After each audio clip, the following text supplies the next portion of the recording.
Саламатсыздар ма, балалар? Мында Scratch офлайн эдитор, яғни офлайн нұсқасы да қазақша нұсқасы бар.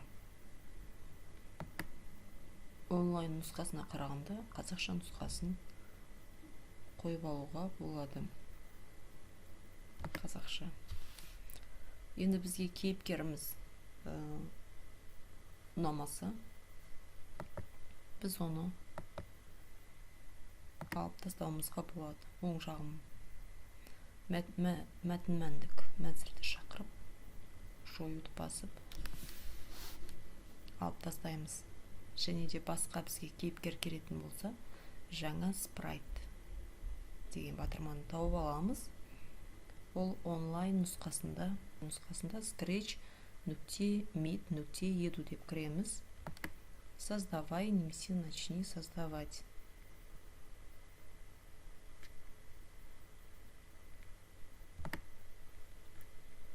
Бұл жерде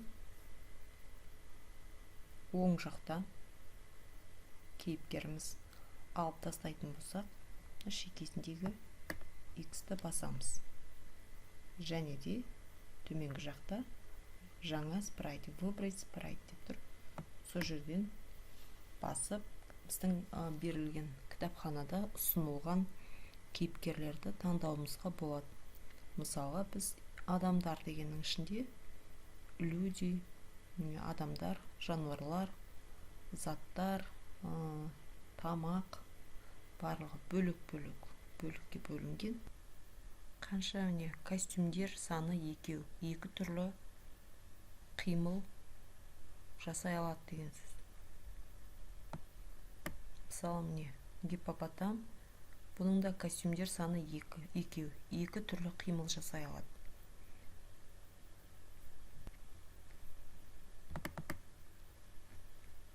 Костюмін көрейік, бұл құлынның екі түрлі қимылы бар. Осыны пайдаланып көрейік, жүгіріп келе жатқан көрініс бере алам екен. Енді кішірейтуге болады. Не, кім дегенге біз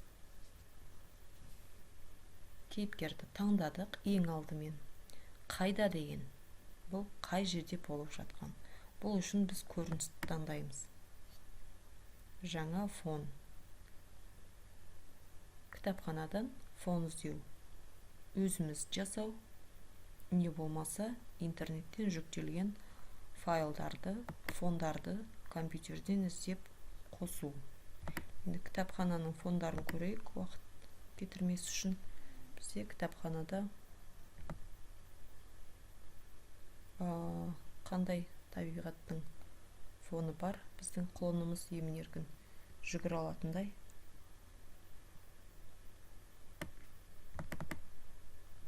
Мынандай бір стадион бар екен.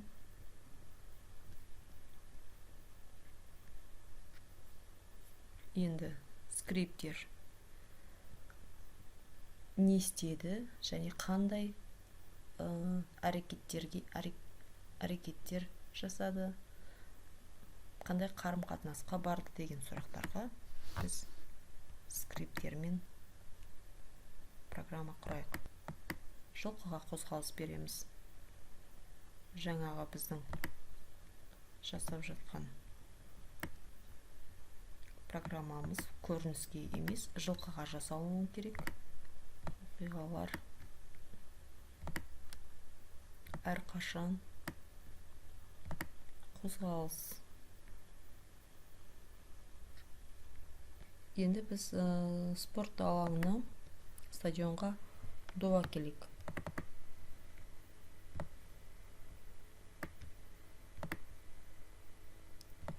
Кішкене кішірейтейік. Бұл доптың өзіне қозғалыс құрастырамыз. Әзірше бізге біздің құлынымыз допқа қарай бұрылады. Әрқашан бұрылатындай қып жасайық. Ол үшін не бұрылу дегенде тінтуір көрсеткішіне деген орнына баскетбол деген таңдаймыз. Яғни ол әрқашан допқа қарай бұрылып отырады. Допқа қарай бұрылып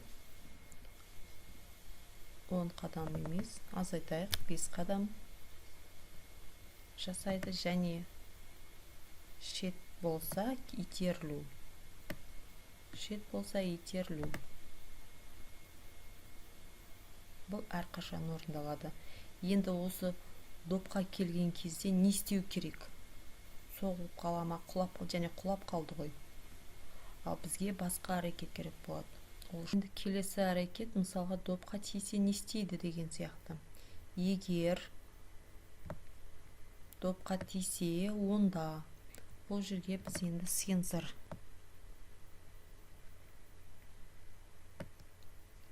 тиіп тұрма дейді. Допқа тиіп тұрма, сұрайық. Допқа тиіп тұрма. Егер допқа тиетін болса, онда не істесін? Мысалға, ура деп айту дегенді қойып қояйық.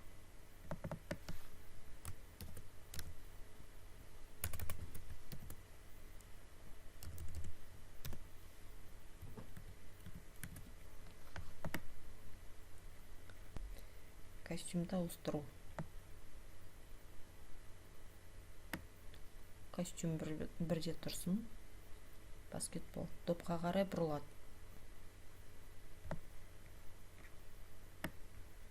Екінші костюмға ауыстырып, бірінші костюм А болады. Екінші костюм Б болады.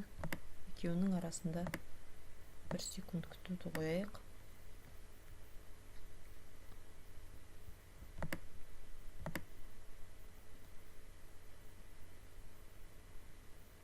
Допқа келді, ура деді.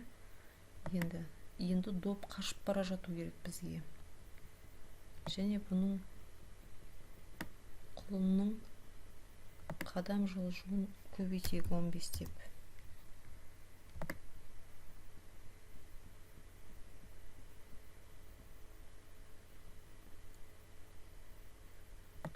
Ақырын жүгіреді. 25 деп көрейік. Ең басындағы позициясын қойып алайық. Ойынның басында ол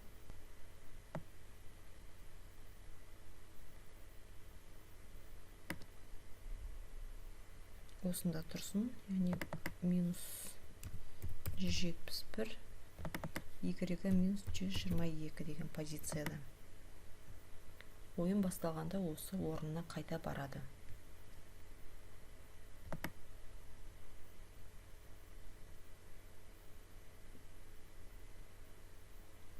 Допты көрді, допқа қарай бара жатыр. Ура деп айтты. Енді бізде доп қашу керек бұл жерде. Біз допты программалаймыз.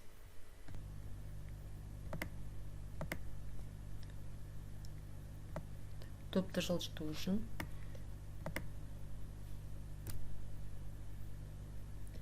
жоқ, 5 қадам емес, тінтуір көрсеткішіне қарай бұрылсын дейді доп. Біз көрсетіп отырамыз, қай жаққа қарай бұрылатынын. Шет болса итеріледі. Ал біздің жылқымыз, яғни құлынымыз, бұл допқа қарай бұрылады. Доп қалай бұрылса, ол артынан қуалауы керек соны. Енді көрейік, орындап. Жасыл жалаушаны басамыз.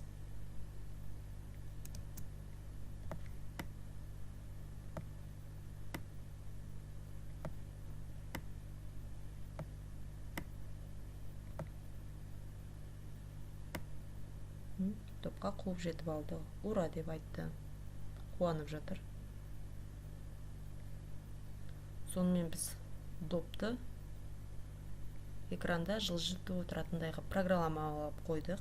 Яғни ғарыш батырмасы, пробел батырмасын басқанда әрқашан доп тінтуірдің көрсеткішіне қарай бұрылып отыр. Тінтуір дегеніміз біздің құрылғы немесе сенсормен не құрылғы тышқан, яғни тінтуір құрылғысымен меңзерді көрсетсек, доп солай қарай жүріп отырады. Ал біздің кейіпкеріміз ол доп қалай бұрылады, солай бұрылып, оны артынан қуалайды. және ол допқа жетіп алған кезде егер не допқа тиіп тұрма, онда ұра деп айту дейді. Осылай біз құлынның допты қуалап ойнаған ойынын программаладық. Сау болыңыздар.